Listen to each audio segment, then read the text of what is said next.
हम लोग कल कहाँ तक पढ़े थे? दर्पण पढ़ाना था ना। आपको प्रकाश के गुण के बारे में कुछ बताया गया था। देखिए, कल हम आपको बताए थे ना कि प्रकाश से बहुत सारा सवाल पूछता है। कल हम प्रीवियस ईयर का क्वेश्चन देख रहे थे, रिसेंटली वाला। तो कोई सवाल देखे हम कि केवल प्रकाश से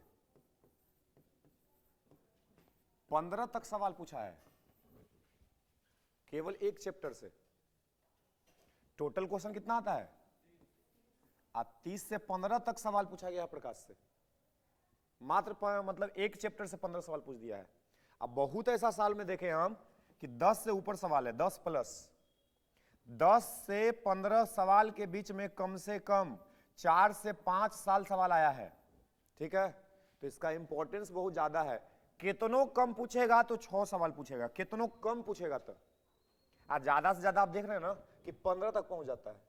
तो इस चैप्टर को हमको स्ट्रॉन्ग रखना बहुत ही जरूरी है। ठीक है, आगे हम बताते हैं कि क्या हमको समझना है। दर्पण में बात कर रहे थे। देखिए, दर्पण से सवाल क्या क्या बनेगा। सबसे पहले कि दर्पण कितना प्रकार का होता है।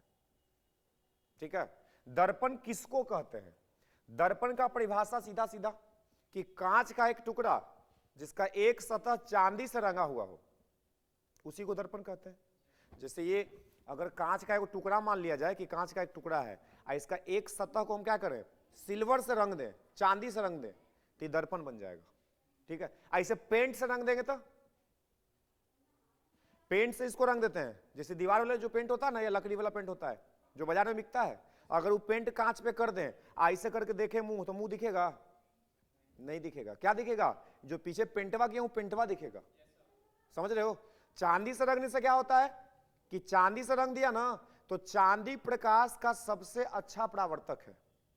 चांदी प्रकाश का सबसे अच्छा परावर्तक है। तो अगर चांदी से आप रंग दिए और उसके बाद इसमें प्रकाश जाएगा तो इस साइड नहीं निकलेगा, टकरा के वापस आ जाएगा, उसमें आपका चेहरा दिखेगा। ठीक है, तो हम क्या बोल सकते हैं कि दर्पण क्या होता है? कांच का टुकड़ा। कांच का क्या होता है? टुकड़ा होता है जिसका एक सतह किससे रंगा हुआ हो?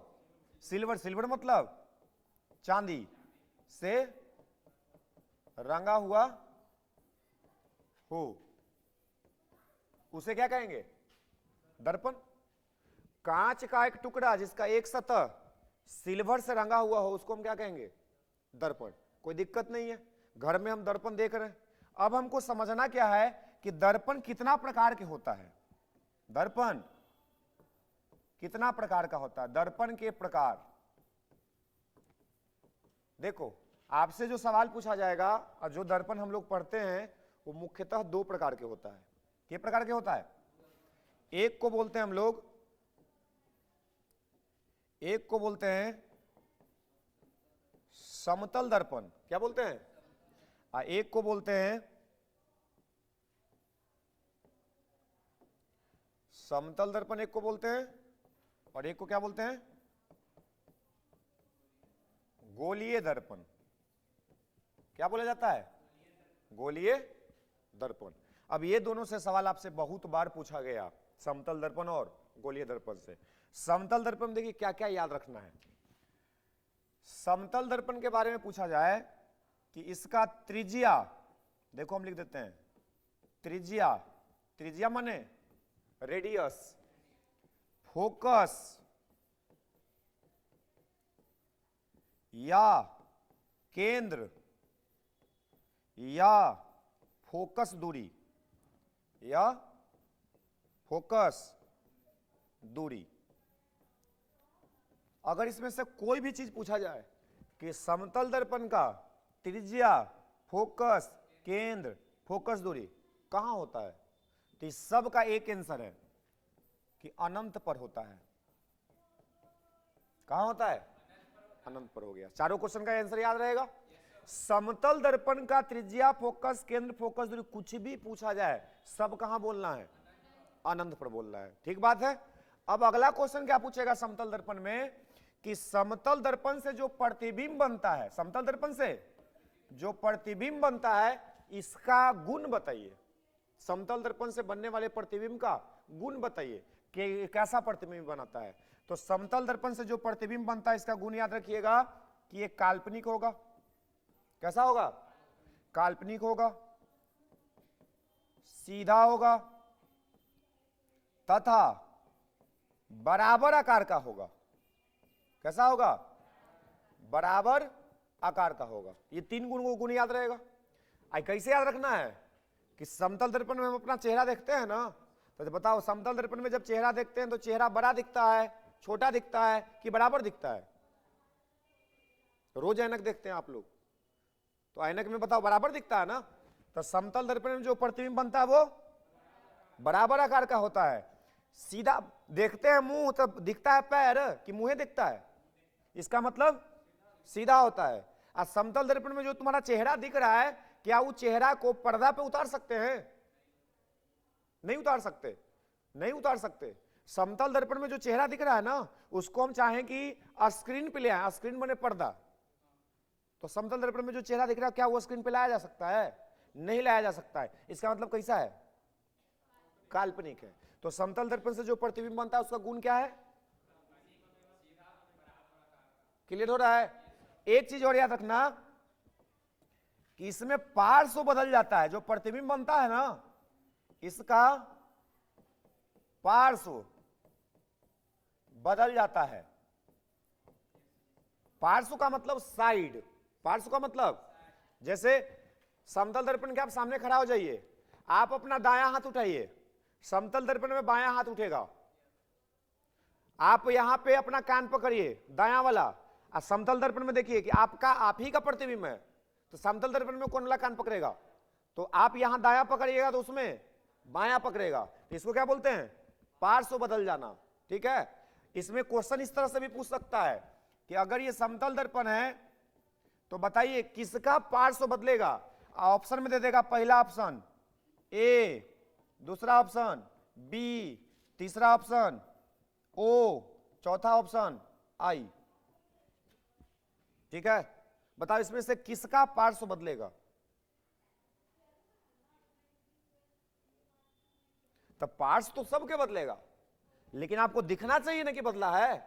बताओ ए लिखे हम, ए, इसका प्रतिबिंब दिखेगा इसमें, तो ए का उल्टा दिखेगा, पार्श्व उल्टा दिखेगा। तो ए को उल्टा करेंगे तो ए ना रहेगा कि हमको उल्टा दिखेगा? नहीं दिखेगा। बी, तो बी का उल्टा ऐसे दिखेगा। तो देखो बी का पार्श्व बदल गया, ए का बदला क्या? बदला, लेकिन हमको पता, तो हम नहीं मानेंगे। समझ रहे बात? ओ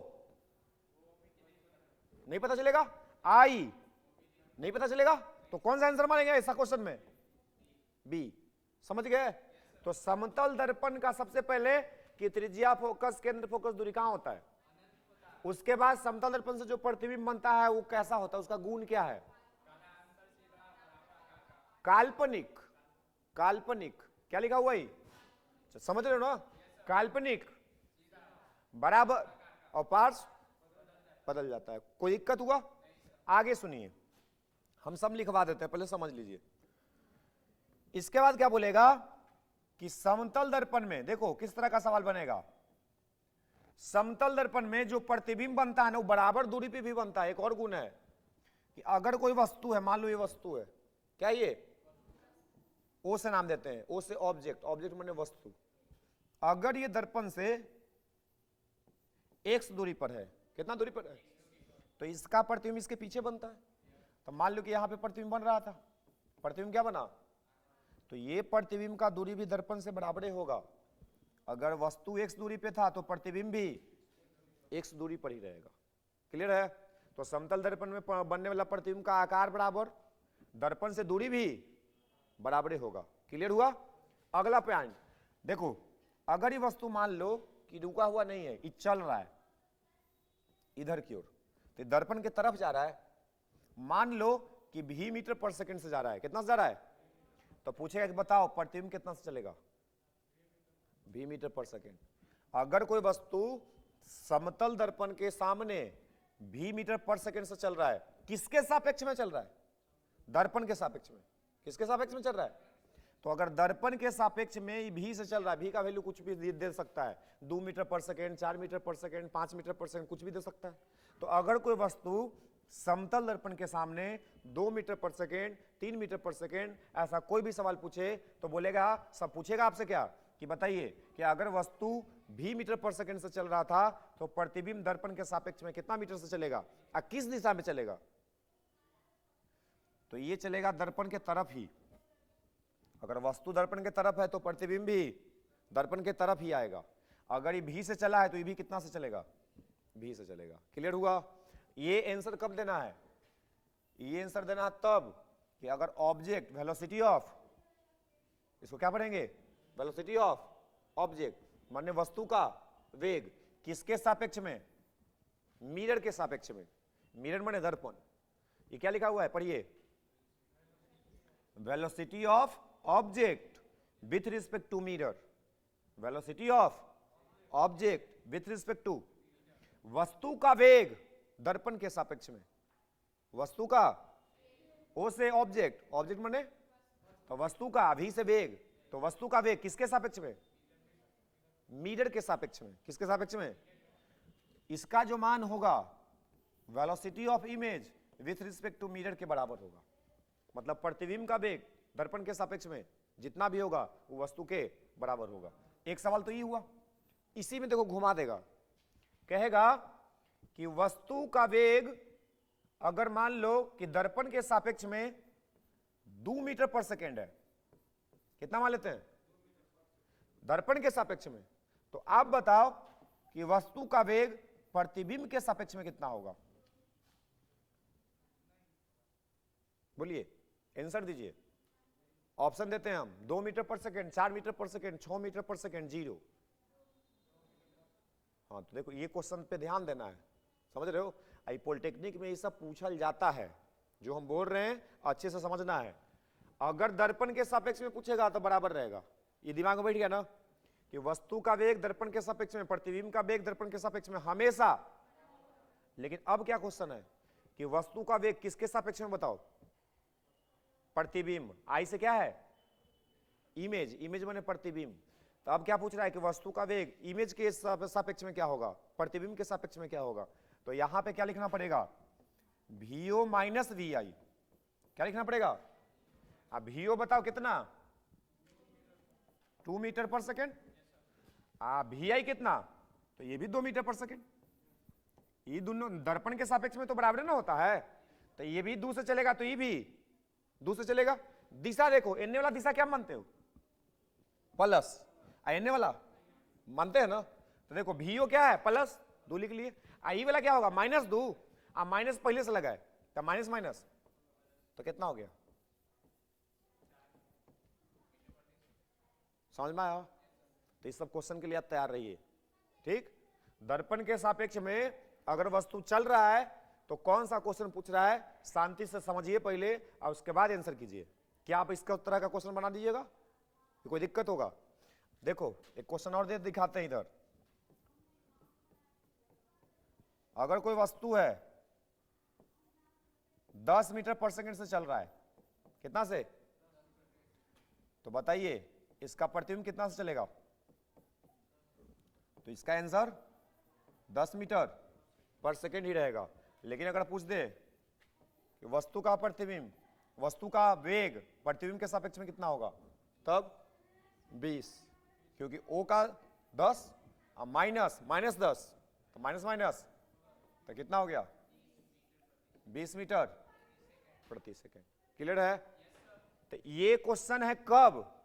ध्यान देना, जब वस्तु दर्पण के लंबवत दिशा में जा रहा है। जब वस्तु दर्पण के लंबवत दिशा में जा रहा है।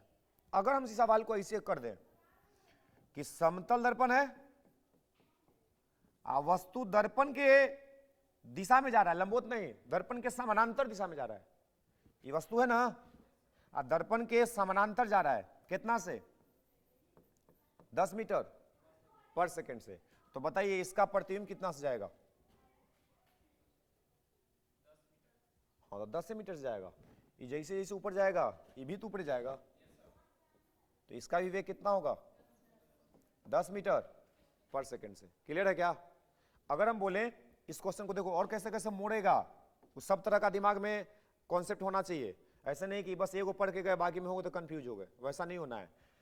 अगर हम बोले कि इसी क्वेश्चन में ऐसे बोल दें कि वस्तु विराम में है, वस्तु कैसा है? रेस्ट में है, मतलब ये नहीं चल रहा है। अगर दर्पण को हम बताओ ऊपरे भगा दें, दर्पण अब चल रहा है कितना से? v मीटर पर सेकंड से, तो इसका प्रतिबिंब कितना से चलेगा? नहीं चलेगा। हाँ, ये प्रतिबिंब का जो इमेज होगा वो 0 होगा, क्योंकि जहां वस्तु है प्रतिबिंब वहीं पर उसके सामने उतना ही दूरी पे बनेगा। ये दर्पण ऊपरे भी चल जाए नीचे भी चल जाए इससे कोई प्रभाव नहीं पड़ेगा। जैसे दर्पण यहां पे दर्पण चला गया, ठीक, अब वस्तु यहां था, दर्पण यहां नहीं है, दर्पण यहां तक है, ठीक है, तो इसका प्रतिबिंब अभी भी इधर बनेगा। समझते हो इस बात को? अगर ये वस्तु O है तो इसका प्रतिबिंब I बनेगा, यहीं पे बनेगा, इसके सामने दर्पण नहीं है फिर भी। कैसे? प्रतिबिंब बनाने के लिए कितना किरण चाहिए? किसी वस्तु का अगर हमको प्रतिबिंब बनाना है, जैसे दर्पण है ना, तो ऐसे ले लो। अगर मान लो कि दर्पण है, अब वस्तु हम यहां रख दिए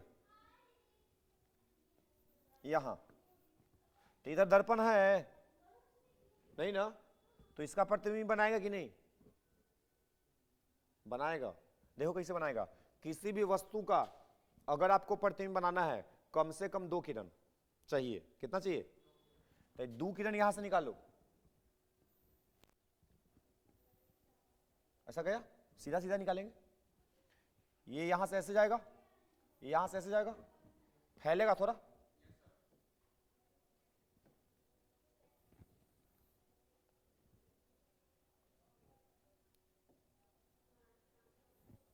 ठीक है। इसको पीछे की ओर बढ़ाएंगे, यहां पर कटेगा, तो प्रतिबिंब यहां बना ना। तो देखो इधर दर्पण नहीं था फिर भी प्रतिबिंब बना कि नहीं? अगर दर्पण का पोजीशन हम देखें तो ये इसका पोजीशन था, तो इससे अगर ये x दूरी पर है तो ये भी कितना दूरी पर होगा? x दूरी पर होगा। समझ में आ रहा है सब? तो इस तरफ का क्वेश्चन बहुत सारा बनता है। तो क्या आपको सब कुछ समझ में आ रहा है? फिर से एक बार बात कर लेते हैं। देखो सबसे पहले आपको क्या समझाए कि समतल दर्पण के प्रकार का 2 प्रकार का दर्पण। कितना प्रकार का दर्पण किसको कहते हैं? बात खत्म। दर्पण कितना प्रकार का होता है? समतल दर्पण। तो हम पहले किसके बारे में पढ़ रहे हैं? समतल दर्पण में पहला सवाल क्या है? सब कहां होता है? क्लियर है? इसके बाद कि समतल दर्पण से जो प्रतिबिंब बनता है, ये प्रतिबिंब कैसा होता है? साथ में दर्पण से दूरी बराबर होता है, साथ में दर्पण से दूरी बराबर होता है। इसके बाद इसको एक एग्जांपल लिए कि बताओ किसका पार्श्व नहीं बदलेगा या किसका पार्श्व बदलेगा? तो नहीं बदलने में कौन है? A O I नहीं बदलेगा, B का बदल जाएगा। सही है। इसके बाद क्या बोले कि वेग का फॉर्मूला आएगा, वेग का क्वेश्चन बनेगा कि समतल दर्पण के सामने कोई वस्तु 2 मीटर पर सेकंड से चल रहा है, ठीक है, तो बताओ समतल दर्पण के सापेक्ष में प्रतिबिंब कितना से चलेगा? तो बराबर से चलेगा। अगर वस्तु 2 मीटर से तो प्रतिबिंब भी। लेकिन अगर यही सवाल में वस्तु अगर चल रहा 2 मीटर से तो प्रतिबिंब भी चल रहा 2 मीटर से, सवाल पूछ दे कि वस्तु का वेग प्रतिबिंब के सापेक्ष में कितना होगा, तब हो जाएगा 4। दर्पण के सापेक्ष में 2, दर्पण के सापेक्ष में कितना आंसर रहेगा? 2। लेकिन अगर यही क्वेश्चन दर्पण के सापेक्ष में नहीं, वस्तु का वेग प्रतिबिंब के सापेक्ष में, तब कितना हो जाएगा? 4। या उल्टा प्रतिबिंब का वेग वस्तु के सापेक्ष में तो भी 4। समझ में आ रहा है? अगर दर्पण के सापेक्ष में बात नहीं हो रहा है तो दोनों जुड़ेगा, दोनों क्या होगा? अगर दर्पण के सापेक्ष में बात हो रहा है तो दोनों बराबर रहेगा। अगर ये 2 तो ये भी। अगर वस्तु का पूछ रहा है किसके सापेक्ष में? प्रतिबिंब के सापेक्ष में, या प्रतिबिंब का पूछ रहा है किसके सापेक्ष में, तो दोनों को जोड़ दो तो कितना आंसर हो जाएगा? 4। तो ये भी क्लियर हुआ। इसके बाद क्या बताए? इसका एग्जाम्पल एक और लिए कि अगर ये 10 मीटर पर सेकंड चल रहा है तो प्रतिबिंब भी कितना से चलेगा? तो कोई पूछे कि बताओ वस्तु का वेग प्रतिबिंब के सापेक्ष में कितना होगा, तो 10 10। दिख गया? इसमें एक और क्या बताए कि अगर बताओ अगर वस्तु चल रहा है दर्पण के समानांतर, पिछला बार कैसे चल रहा था? लंबवत। अब कैसे चल रहा है? तो समानांतर भी चलेगा तो वेगवत तो बराबर रहेगा। अगर ये 10 मीटर से भागेगा ऊपर तो ये भी कितना से भागेगा? बराबर भागेगा। ठीक है। अगला में क्या बोले कि दर्पण नहीं भाग रहा है, सॉरी दर्पण तो पिछला बार नहीं भाग रहा था, वस्तु भाग रहा था। देखिए वस्तु कितना से भाग रहा था? दर्पण के समानांतर, दर्पण के, तो प्रतिबिंब में कितना से भागा? 10 मीटर पर सेकंड से समानांतर है। इसके बाद क्या बोले कि अगला में क्वेश्चन में है कि वस्तु रेस्ट में है और दर्पण में भाग रहा है। पिछला बार क्या था? दर्पण रेस्ट में था और वस्तु भाग रहा था। इस बार क्या है? वस्तु रेस्ट में है और भाग कौन रहा है? और दर्पण कैसे भाग रहा है? सीधा सीधा, जिस तरह से वो रखा हुआ था उसी की दिशा में जा रहा है। तो कोई पूछे कि बताओ अगर वस्तु विराम में है तो क्या प्रतिबिंब का कोई वेग होगा? तो नहीं, जहां पे वस्तु रहेगा वहीं पे प्रतिबिंब। तो अगर वस्तु रेस्ट में तो प्रतिबिंब भी। क्लियर हो गया?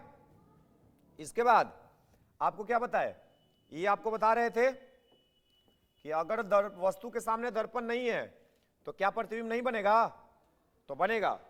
अगर दर्पण यहीं तक है और वस्तु इधर है तो प्रतिबिंब इसका भी बनेगा। आप देखना क्या करना है इसको समझने के लिए, घर में दर्पण है ना, ऐनक, ऐनक को कहीं दीवार पे अगर लगा हुआ है तब तो ठीक है, अगर छोटा वाला है तो आप उसको कहीं दीवार पे टांग दो, ठीक। और उसके बाद क्या करो ना कि सामने पहले खड़ा हो दर्पण के, आप देखो कि जैसे रूम में लगाओगे तो रूम में तो बहुत सारा चीज होता है ना, तो देखो कि पीछे का कौन कौन सा चीज तुमको दिख रहा है वो छोटा सा दर्पण में, पहले बढ़िया से देख लो। देख लिया? उसके बाद क्या करो कि आप यहाँ पे खड़ा थे मान लो, तो उसके बाद आप थोड़ा सा अपना पोजीशन चेंज करो और उसके बाद दर्पण में देखो, आपको क्या दिखेगा? कुछ परिवर्तन दिखेगा कि नहीं? दिखेगा। जो पहले कुछ दिख रहा था ना, पहले यहां से जो दिख रहा था, जब यहां पे आ जाओगे तो पहले वाला कुछ चीज आपको दिखना बंद हो जाएगा और कुछ नया चीज दिखना शुरू हो जाएगा। इसका मतलब क्या है कि समतल दर्पण कितना भी छोटा हो, वो प्रतिबिंब हमेशा पूरा वस्तु का बनाएगा, लेकिन सब वस्तु एक साथ दिखाई, अलग अलग पोजीशन से देखोगे तो अलग अलग वस्तु तुमको दिखेगा। समझ में आ रहा बात? तो ये जरूरी नहीं है कि प्रतिबिंब सॉरी वस्तु दर्पण के सामने हो, ये जरूरी नहीं है, क्योंकि सामने दिखा रहे हैं ना कि प्रतिबिंब यहीं तक था, सॉरी प्रतिबिंब नहीं, कौन? दर्पण, दर्पण यहीं तक था, अब वस्तु को हम कहां रखे? इधर, दिख रहा है ना। तो बताओ यहां पे, बताओ यहां तक दर्पण है और वस्तु यहां है, तो इसके आमने सामने क्या दर्पण है? नहीं ना है। फिर भी बताओ इस वस्तु का प्रतिबिंब बन गया कि नहीं बन गया?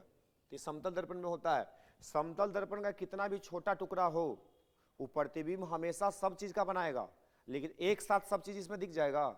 नहीं दिखेगा। क्लियर हुआ? आगे सुनो, आगे क्या समझना है। देखो अगर ये समतल दर्पण है, ठीक है, यहां पे वस्तु रखा हुआ है, तो यहां पे वस्तु है तो इसका प्रतिबिंब इसके पीछे बनेगा ना, ये प्रतिबिंब है। अब क्या कहेगा कि अगर इस वस्तु को हम थीटा कोण से घुमा दें तो प्रतिबिंब कितना कोण से घूमेगा और किस दिशा में घूमेगा? जैसे मान लो कि इस वस्तु को हमको थीटा कोण से घुमाना है, तो घुमा कैसे सकते हो? या तो घड़ी की दिशा में या तो घड़ी के विपरीत दिशा में। किधर मन करता बोलो? इसको किधर घुमाए? घड़ी की दिशा में, तो घड़ी ऐसे चलता है ना। तब मान लो कि वस्तु यहां से यहां चलाया, कितना कोण से घूम गया? मान लो थीटा, थीटा का मान कुछ भी हो सकता है, 10 degree, 20 degree, 50 degree, 60 degree. 50 degree से हम मान लो घुमा लेते हैं, कितना से घुमा लेते हैं? ये थीटा का मान कितना है? 50 डिग्री। हम मान लेते हैं कि वस्तु को 50 डिग्री से घुमाए, किधर घुमाए? किधर घुमाए? घड़ी के दिशा में, इस दिशा में घुमाए ना, घड़ी की दिशा में। अब पूछा गया कि बताओ अगर वस्तु 50 डिग्री से घुमाए हैं घड़ी की दिशा में, तो प्रतिबिंब किधर घूमेगा और कितना कोण से घूमेगा? ये सवाल पूछा हुआ है। इस तरह का सवाल जितना भी हम बता रहे हैं इस सब का एक टाइप है, ठीक है, इस टाइप पे सवाल आपको मिलेगा, ठीक। तो बताओ इसका आंसर दिख रहा है कुछ? ऑप्शन दे, ऑप्शन देखो।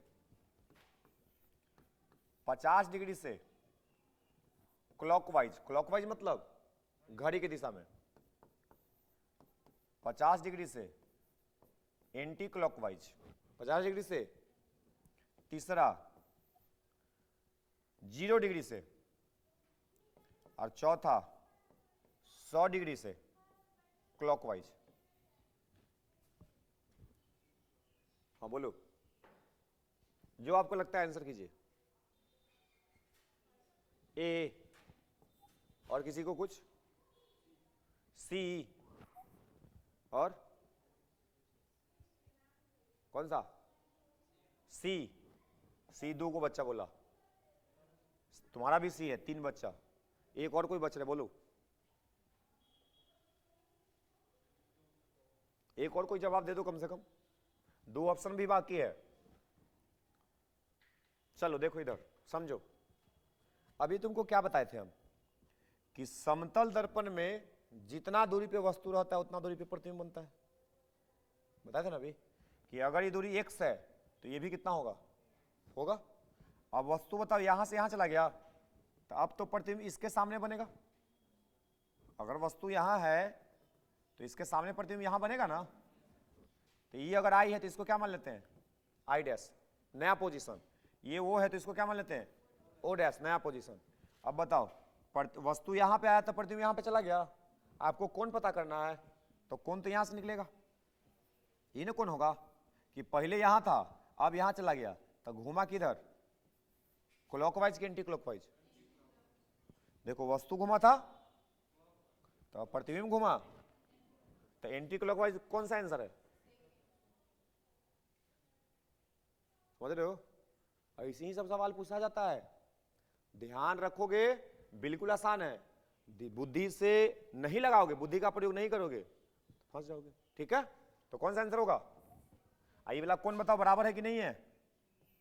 ये दोनों कोण बराबर ना होगा, तो जितना कोण से घुमाएंगे उतने कोण से घूमेगा, दिशा विपरीत होगा। याद रखना इसमें कि अगर समतल दर्पण के सामने किसी वस्तु को घुमाया जाता है तो जितना कोण से घुमाएंगे प्रतिबिंब भी उतने कोण से घूमेगा, लेकिन दिशा विपरीत होगा। अगर ये घड़ी की दिशा तो प्रतिबिंब विपरीत दिशा, अगर इसको हम घुमाते घड़ी के विपरीत दिशा में तो प्रतिबिंब घड़ी की दिशा में हो जाता। देख लो उसको भी। ये दर्पण है, ये वस्तु है, तो इसका प्रतिबिंब यहां पे बन रहा होगा, ओ आई। सही है। देखिए अब मान लो कि हम इसको यहां ले आते हैं, कितना कोण से घुमा दिए? थीटा। किधर घुमाए? घड़ी के दिशा में कि विपरीत? विपरीत। तो वस्तु अगर यहां है तो प्रतिबिंब इसके सामने यहां बनेगा, ये क्या होगा? I dash. तो ये कौन होगा ना, अगर ये थीटा है तो ये भी कितना होगा? दिशा देख लो, घड़ी की दिशा में। वस्तु को कैसे घुमाए थे?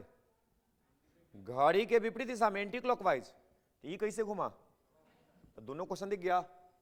तो क्या इसका आंसर कुल मिला के दिमाग में क्या रखना कि समतल दर्पण के सामने किसी वस्तु को थीटा कोण से घुमाएंगे तो उसका प्रतिबिंब भी थीटा कोण से घूमेगा, लेकिन दिशा विपरीत होगा। बात खत्म। कोई दिक्कत? अगला सवाल कि अगर ये समतल दर्पण है, ठीक, और इसके सामने एक वस्तु रखा गया है, लेकिन वस्तु अब रेस्ट में है। वस्तु कैसे है? अब दर्पण को हम थीटा कोण से घुमा दें,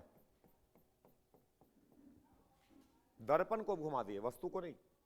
किसको घुमा दिए? मान लो दर्पण कितना से घूम गया? थीटा से। तो आपसे पूछा जाएगा बताओ इसका जो प्रतिबिंब बनेगा वो कितना से घूमेगा? तो इसका आंसर याद रखना 2 थीटा से। कैसे? सेम दिशा में, 2 थीटा से और सेम दिशा में। चेक कर लेते हैं कि कैसे हो रहा है। देखो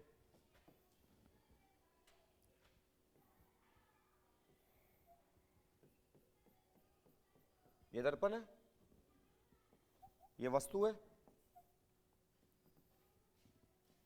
इसके लिए लंबवत दिशा का काम कर रहा है। ये जो लाइन खींचे लंबवत है? तो इसका प्रतिबिंब कहां बन रहा होगा? इसके जस्ट पीछे। ये आई है, कोई दिक्कत है नहीं। जितना दूरी पे वस्तु उतना दूरी पे प्रतिबिंब। ठीक, अब क्या करना है हमको? अब हमको क्या करना है? दर्पण को घुमाना है। कितना कोण से? थीटा कोण से मान लो। तो दर्पण का नया पोजीशन ही वाला हो गया, दर्पण घूम गया। कितना कोण से घुमा? थीटा कोण से। तब बताओ दर्पण को अगर तुम ऐसे घुमाओगे तो साथ ही साथ इसका लंबवा भी तो घूमेगा। बोलो, जो इसका लंब पहले ऐसे दिख रहा था अब इसका लंब ऐसे दिखेगा। जैसे मान लो कि फिक्स है, रेड कलर दिख रहा है, रेड कलर ये फिक्स है, ऐसा डायग्राम फिक्स है, ऐसा फिक्स है। इसको पकड़ के इसे घुमाएंगे तो साथ ही साथ ये भी ना घूमेगा, कोई दिक्कत नहीं है। समझिए, तो लंब इसका घूम गया। अब मान लो वस्तु तो रेस्ट में था, वस्तु को घुमाए नहीं ना थे, किसको घुमाए थे। अब बताओ इसका हमको प्रतिबिंब देखना है इससे, ब्लैक वाला मिरर से। ये मिरर मान लो M1 है, इसको क्या मान लो, तो मिरर से कौन सा मिरर से प्रतिबिंब देखना है, M1 से कि M2 से, M2 से। तो अब क्या करो कि यहां से प्रकाश को आपतित कराओ। क्या कराओ, प्रकाश को आपतित कराओ। कैसे कराएंगे, देखिए वस्तु यहीं पे ना, यही रेड लाइन पे हम प्रकाश को लाते हैं, रेड लाइन पे दिख रहा है क्या, रेड लाइन पे हम प्रकाश को लाते हैं। तो बताओ अभिलंब से जितना कोण बना के आया है, ये अभिलंब है नया के लिए, तो जितना कोण बना के आया होगा उतने कोण बना के जाएगा। परावर्तन का नियम अभी हम पढ़ाए नहीं है लेकिन आपको सुने होंगे कि अभिलंब के साथ जितना कोण बना के आता है उतने कोण बना के, सुने ऐसा। तो अगर ये अभिलंब है इस मिरर के लिए, इस दर्पण के लिए क्या है, तो अभिलंब से जितना कोणवा बना के आएगा उतने कोणवा बना के जाएगा भी तो बताओ यहां से जब ये प्रकाश जो ये आपको दिख रहा है येलो कलर का जो हम प्रकाश को ला रहे हैं, ये अगर थीटा कोण, अगर थीटा कोण से मान लो कि कितना कोण से घुमा था, थीटा कोण से घुमाए थे, तो अभिलंब भी कितना कोण से घुमा होगा। देखो ये दर्पण था ना पहले, अगर हम इसको थीटा कोण से घुमा दिए तो इसका अभिलंबवा भी कितना कोण से घूमेगा, थीटा कोण से घूमेगा। सही है, यस और नो। देखिए तो ये कोण कितना हो जाएगा, थीटा, ये कोण कितना हो जाएगा, तो यहां से टकराने के बाद ऐसे जाएगा, तो ये भी कितना होगा, थीटा। ये प्रकाश पीछे की ओर बढ़ाएंगे, ये वाला, ये जो प्रकाश आपको दिख रहा है ना, यही पीछे की ओर आएगा जहां पे प्रतिबिंब इसका बनेगा। तो ये थीटा कितना हो गया, तो ये वाला भी कोण कितना होगा, 2 थीटा। अब बताओ प्रतिबिंब किधर घुमा, इधर, प्रतिबिंब किधर घुमा, इधर। अब दर्पण किधर घुमाए थे, इधर है। तो बताओ जिधर दर्पण को घुमाए प्रतिबिंब भी, अगर दर्पण को थीटा से घुमाए तो प्रतिबिंब दिख रहा है ना। तो आप इसको बनाना जरूरी नहीं है, आपको दिमाग में रखना है कि दर्पण घूमता है तो दुगना एंगल से प्रतिबिंब घूमता है, अगर वस्तु घूमता है तो बराबरी से। समझ में आ रहा है। अगर समतल दर्पण के सामने वस्तु को हम थीटा कोण से घुमाए, प्रतिबिंब हूं नहीं, जवाब दीजिए। समतल दर्पण के सामने वस्तु को थीटा कोण से घुमा दिए, प्रतिबिंब थीटा कोण से घूम जाएगा, दिशा विपरीत होगा। अभी बताया आपको, देखो समतल दर्पण के सामने वस्तु को कितना कोण से घुमाए, प्रतिबिंब कितना कोण से घुमा, लेकिन दिशा एगो इधर तो एगो इधर, क्लॉकवाइज तो एंटी क्लॉकवाइज, एंटी क्लॉकवाइज तो ई क्लॉकवाइज। समझ में आ रहा है। समतल दर्पण के सामने वस्तु अगर घूमेगा थीटा से तो प्रतिबिंब भी। अगला क्वेश्चन कि समतल दर्पण के सामने वस्तु नहीं घूम रहा है, समतल दर्पण घूम रहा है। अगर कोई वस्तु है समतल दर्पण के सामने, वो कैसे है, रेस्ट में। आज समतल दर्पण कितना से घूम गया, तो बोलेगा प्रतिबिंब कितना से घूमेगा, प्रतिबिंब तो कितना से घूमेगा, 2 थीटा। दिशा सेम रहेगा, ठीक है। दिशा तो दर्पण घूमता है तो दिशा नहीं बदलता है, लेकिन वस्तु घूमता है तो दिशा बदल जाता है। इतना क्लियर हुआ, इतना आज के लिए काफी है। लिख लीजिए, लिखिए तो सबसे पहले दर्पण लिख के डैश दो। लिखिए कांच का एक टुकड़ा, कांच का एक टुकड़ा जिसका एक सतह, कांच का एक टुकड़ा जिसका एक सतह चांदी से रंगा हो, कांच का एक टुकड़ा जिसका एक सतह चांदी से रंगा हो, उसे दर्पण कहते हैं, उसे दर्पण कहते हैं। नीचे लिखिए दर्पण मुख्यतः 2 प्रकार के होते हैं, दर्पण मुख्यतः दो प्रकार के होते हैं। दर्पण मुख्यतः दो प्रकार के होते हैं। पहला लिखिए समतल दर्पण, दूसरा लिखिए गोलीय दर्पण। पहला समतल दर्पण, दूसरा गोलीय दर्पण। पहला समतल दर्पण, दूसरा गोलीय दर्पण। लिखिए समतल, अगला पॉइंट में लिखिए समतल दर्पण, समतल दर्पण का, समतल दर्पण का फोकस, समतल दर्पण का फोकस कॉमा केंद्र कॉमा त्रिज्या कॉमा फोकस दूरी सभी अनंत पर होते हैं। सभी अनंत पर होते हैं। समझ गए? अगला पॉइंट भी लिखिए समतल दर्पण से बनने वाले प्रतिबिंब, समतल दर्पण से बनने वाले प्रतिबिंब, समतल दर्पण से बनने वाले प्रतिबिंब काल्पनिक, समतल दर्पण से बनने वाले प्रतिबिंब काल्पनिक कॉमा सीधा कॉमा बराबर आकार का होता है। समतल दर्पण से बनने वाला प्रतिबिंब काल्पनिक, सीधा, बराबर आकार का होता है। अगला पॉइंट, समतल दर्पण से बनने वाला प्रतिबिंब का पार्श्व बदल जाता है। समतल दर्पण से बनने वाला प्रतिबिंब का पार्श्व बदल जाता है। समतल दर्पण से बनने वाला प्रतिबिंब का पार्श्व बदल जाता है। समतल दर्पण से बनने वाला प्रतिबिंब का पार्श्व बदल जाता है। ठीक है, और नीचे इसको बना लीजिए। तो ये जो लिखा हुआ है ना, इससे आपको दिख रहा है कि पार्श्व बदल रहा है। किसका बदल रहा है? बी का। हाँ, तो इसको बना लीजिए बस नीचे।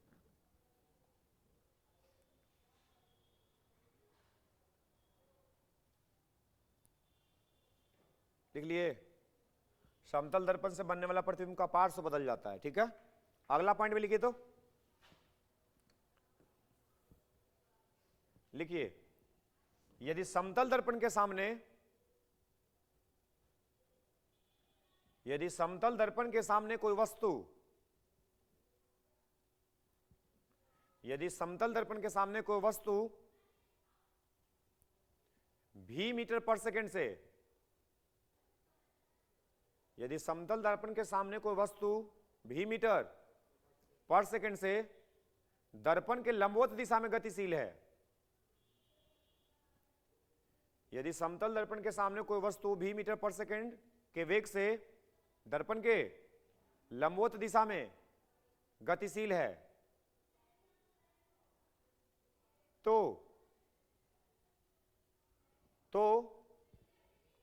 प्रतिबिंब का वेग भी, तो प्रतिबिंब का वेग भी वस्तु के बराबर होगा। तो प्रतिबिंब का वेग भी दर्पण के, सॉरी, तो प्रतिबिंब का वेग भी वस्तु के बराबर होगा। तो प्रतिबिंब का वेग भी वस्तु के बराबर होगा। तथा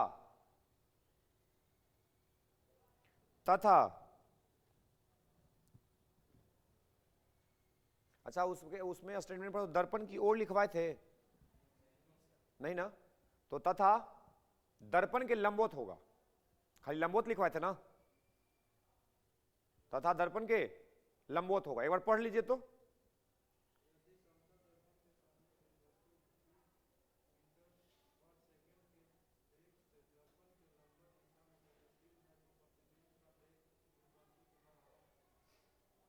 प्रतिबिंब का वेग भी वस्तु के बराबर होगा और तथा दर्पण के लंबवत दिशा में होगा।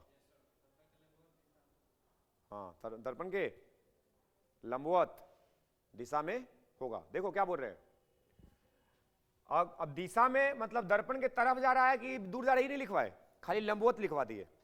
अगर कोई वस्तु दर्पण के लंबवत दिशा में गतिशील है तो प्रतिबिंब भी लंबवत दिशा में गतिशील होगा। और जितना गति से वस्तु जाए, जितना गति से वस्तु जा रहा है उतना ही गति से प्रतिबिंब भी जाएगा। अगर ये दर्पण के तरफ गया है, अगर ये दर्पण के तरफ गया है तो प्रतिबिंब भी के तरफ ही जाएगा। अगर वस्तु दर्पण से दूर जा रहा है तो प्रतिबिंब भी दूर जाएगा। क्लियर है? अगला पॉइंट,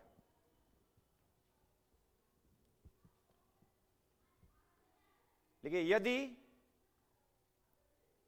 वस्तु का वेग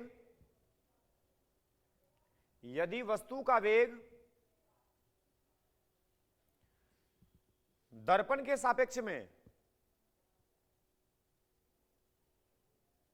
यदि वस्तु का वेग दर्पण के सापेक्ष में v मीटर पर सेकेंड है, यदि वस्तु का वेग दर्पण के सापेक्ष में v मीटर पर सेकेंड है,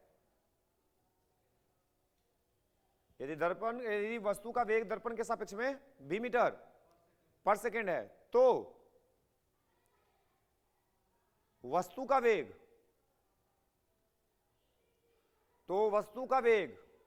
प्रतिबिंब के सापेक्ष में, तो वस्तु का वेग प्रतिबिंब के सापेक्ष में 2v मीटर पर सेकेंड हो जाएगा। तो वस्तु का वेग प्रतिबिंब के सापेक्ष में 2v मीटर पर सेकेंड हो जाएगा। इसके लिए वो फोटो बनाइएगा। देखिए इधर ये बना हुआ तो है ऐसे, लेकिन आप ऐसे बना लो। जैसे ये दर्पण है, एक वस्तु है, कितना से चल रहा है, तो प्रतिबिंब कितना से चलेगा, v मीटर पर सेकेंड से। यहां पे लिख लेना, देखो ये वस्तु, ये प्रतिबिंब, यहां पे ऐसे लिखेंगे, velocity of with respect to velocity of image with respect to, अगर ये v है लिखा हुआ था ना, तो ये कितना रहेगा, तो एक चीज तो इसके पीछे वाला पॉइंट में ही लिखवा है। अब सुनो, velocity of with respect to, नहीं, इमेज, मीटर वाला तो हो ही गया, velocity of object with respect to image, तब कितना बोलना, 2v। या इसका उल्टा भी बोल दे, उल्टा बोले तो ऐसे,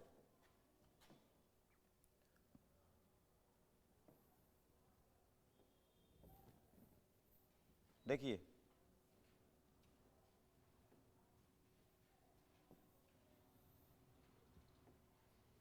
हमको बोले कि वेलोसिटी ऑफ इमेज बताओ विथ रिस्पेक्ट टू, तो इसका उल्टा हो गया ना, तो क्या लिखेंगे, इसको लिखेंगे माइनस वी, तो ये हो जाएगा -2v। तो आंसर बराबर है, खाली इसमें क्या लगेगा, माइनस, क्योंकि देखो प्रतिबिंब का वेग ऋणात्मक है ना, तब -v लेंगे, अब माइनस में प्लस भी लेंगे, तब माइनस माइनस दोनों प्लस हो जाएगा, तो दोनों का आंसर बराबर ही रहेगा, लेकिन एक में माइनस रहेगा, एक में। क्लियर है क्या, ये कोई दिक्कत, तो इसको बना लीजिए, ये वाला जल्दी लिखिए।